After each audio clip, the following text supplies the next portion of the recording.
Now we have this. It's been an election cycle of firsts, including on Wednesday when Vice President Harris sat down for her first ever interview on Fox News.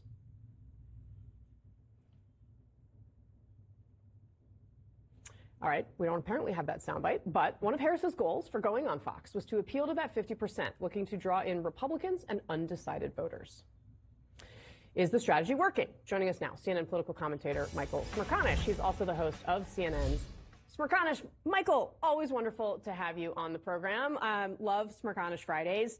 Talk to me a little bit about what you thought of this interview, how she performed, and whether it matters.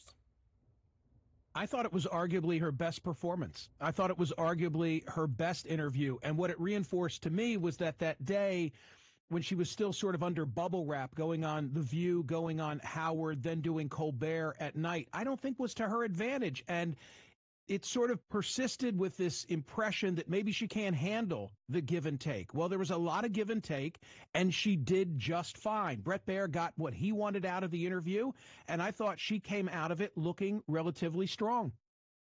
Michael, I also know you wanted to talk about what happened at the Al Smith dinner last night. We can show you a little bit of what we heard from Donald Trump, although I don't think that it includes what Barbara Comstock alluded to earlier, which were the times that he swore in front of all the priests. But let's watch a little bit of the dinner, and then I want to get your reaction. Watch. Tradition holds that I'm supposed to tell a few self-deprecating jokes this evening. So here it goes. Nope, I've got nothing. I've got nothing. These days, it's really a pleasure anywhere in New York without a subpoena for my appearance. Unfortunately, Governor Walz isn't here himself, but don't worry, he'll say that he was. He's going to say he was. The only piece of advice I would have for her in the event that she wins would be not to let her husband, Doug, anywhere near the nannies. Just keep him away.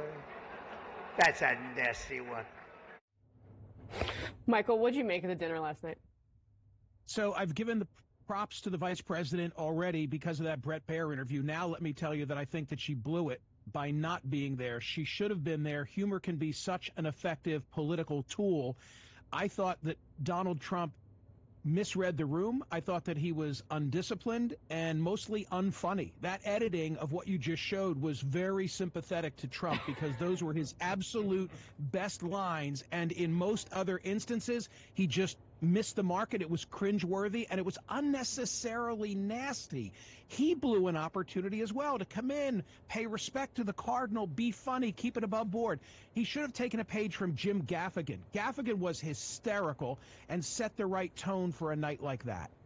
He was Gaffigan, I will say, the level of crudeness to Gaffigan's, I thought also took some, well, I probably shouldn't say a crude word, but it took some of that to get up there in front of all the Catholics and do that.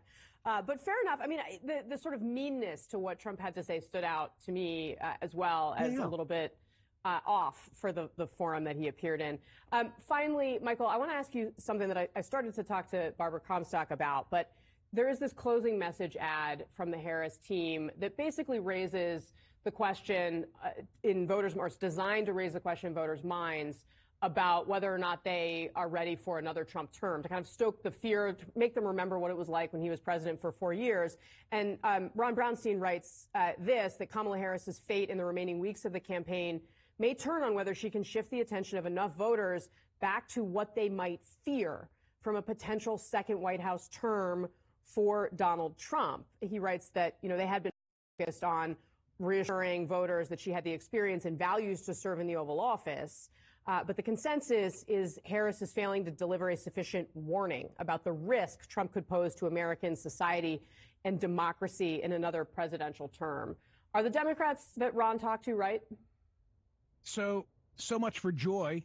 And isn't it interesting that both candidates now, it has been so significant to me how dark Trump has gone in the last couple of weeks, and I've not really understood it. Jonah Goldberg had a really great piece in the LA Times, and Ron as well, saying 80 million people who were eligible didn't vote in the 2020 election. For everybody else who's absolutely going to vote, it's baked in. Each of these candidates is now trying to get individuals off the couch based on fear, not joy, but based on fear, hoping that their margin of victory lies in individuals who are not too inclined to come out and vote even in this election.